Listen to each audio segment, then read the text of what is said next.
গতকাল পতাকা লাগানো নিয়ে তৃণমূল ও বিজেপি কর্মীদের মধ্যে মারামারিতে আহত বিজেপি কর্মীদের দেখতে বাড়িতে আসেন চন্দ্রকোনার বিজেপি প্রার্থী সুকান্ত দলুই।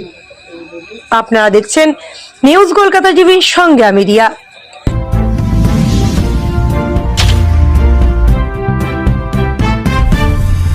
গতকাল মাননীয় মুখ্যমন্ত্রী মমতা বন্দ্যোপাধ্যায়ের জনসভার আগে বিজেপি কর্মীদের পতাকা লাগানো নিয়ে তৃণমূল ও বিজেপি কর্মীদের মধ্যে মারামারি হয়।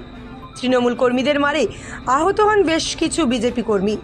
সেই সব আহত বিজেপি কর্মীদের দেখতে বিজেপি কর্মীদের বাড়িতে আসেন চন্দ্রকোনা বিধানসভা কেন্দ্রের বিজেপি প্রার্থী সুকান্ত দলুই। আহত বিজেপি কর্মীদের উত্তরীয় ও পুষ্পস্তবক দিয়ে তাদের দ্রুত আরোগ্য কামনা করেন এবং আহত বিজেপি কর্মীদের আশ্বস্ত করেন যে কোনো পরিস্থিতিতে বিজেপি কর্মীদের পাশে থাকবে ভারতীয় জনতা পার্টি। আহত কর্মীদের পাশাপাশি তাদের বাড়ির লোকজনের সাথেও কথা বলেন বিজেপি প্রার্থী সুকান্ত দলুই। সব খবর সবার আগে দেখতে সাবস্ক্রাইব ও ফলো করুন নিউজ কলকাতা টিভি। কাল মুখ্যমন্ত্রীর যে জনসভার সামনে পতাকা লাগানো নিয়ে যে ঝামেলা হয় এবং আপনাদের কর্মীদের মারধর করা হয়, এ নিয়ে আপনারা পার্টির তরফ থেকে কী ব্যবস্থা নিচ্ছেন? দেখুন, আমাদের কর্মীরা কোনো অন্যায় করেনি। গণতান্ত্রিক দেশে প্রত্যেকেরই পতাকা লাগানোর অধিকার আছে।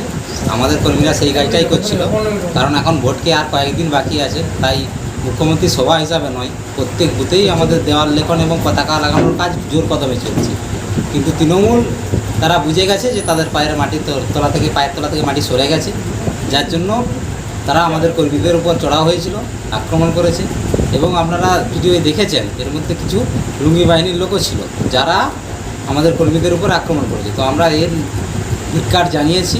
আজকে আমি এসেছিলাম আমাদের কর্মীদের কাছে এই বার্তা দিতে যে আমরা সবসময় আমাদের কর্মীদের পাশে আছি এবং পাশে থাকবো, এবং প্রয়োজনীয় যা ব্যবস্থা নেওয়ার তাদের বিরুদ্ধে তাদের সঙ্গে আমরা সবসময় থাকবো, প্রয়োজনীয় সমস্ত সাহায্য তাদেরকে করব। আর এটা থেকে ইলেকশন কমিশনে আমরা অভিযোগ জানিয়েছি, ঠিক আছে। আর আইনত যে প্রসেস গ্রহণ করার কথা সেটাও আমরা নিচ্ছি।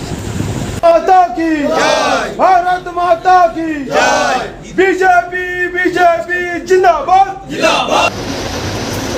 भारत माता की जय, भारत माता की जय, जय श्री राम, जय श्री राम।